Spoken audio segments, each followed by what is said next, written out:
هەرچەندە لە ماوەی ساڵانی ڕابردوودا بەتایبەتی دوای ساڵی 2023 لە بازاڕەکانی عێراق و هەرێمی کوردستان ناو ناوبانگی چەندین جۆری برنج دەرکەوتن، بەڵام بەوتێ هاوڵاتیان هیچ جۆرێکیان ناگاتە برنجی خۆماڵی. بە پێی خەمڵاندنەکانی بەرپرسانی وەزارەتی بازرگانی، عێراقیەکان لە ڕیزبەندی یەکەمینەکانی بەکارهێنەرانی برنجن لەسەر ئاستی جیان کە زیاتر لە 1,600,000 تەن لە ساڵێکدا بەکاردەهێنن.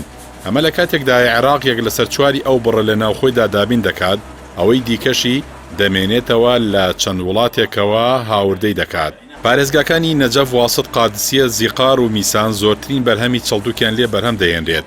لە بەشێک لە پارێزگاکانی هەرێمی کوردستانیش چەڵتووکی باش و بەناوبانگ بوونی هەیە.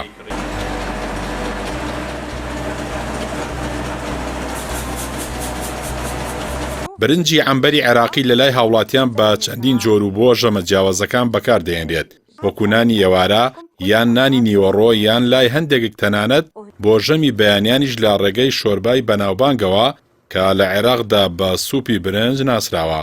برنجگە لە ژەمی برنج و شلە بۆ چەند خواردنێکی جیاواز لە عێراقدا بەکاردەهێنرێت، لەوانەش لە ئامادەکردنی ژەمی دۆڵما یا پراخ کە خواردنێکی بەناوبانگی عێراقیەکانە.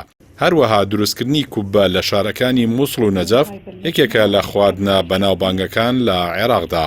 بە پێی وتەی شارەزانی کشتوکاڵی عێراقیەکان یەکەم کەسن کە پێش هیندی و ئاسیایەکان برنجیان چاندووە.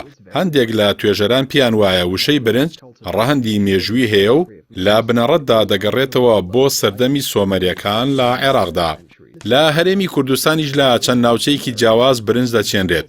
لە هەولێر زیاتر لە هەریر و باتاس و بارزان، لە سلێمانی زیاتر لە بازیان و لە دۆکیش زیاتر لە سنووری قەزاکانی بەردەڕەش و ئاکرێ و سیمێڵ. بە گوێرەی دەستەی ئاماری هەرێم ژمارەی دانیشتوانی هەرێم لە ئێستادا بە 6,33,414 کەس مەزەندە کراوە. ئەگەر ساڵانە 200,000 تەن برنج بەکاربێنن، کەواتە هەر تاکێک لە ساڵێکدا 33 کیلۆ و 146 گرام برنج بەکاردەهێنن.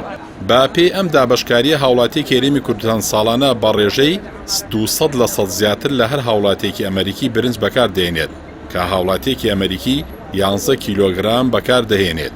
سەبارەت بە بنەڕەتی وشەی تمنی عەرەبی کە بە مانای برنج دێت، سەرچاوە مێژوویەکان باز لەوە دەکەن.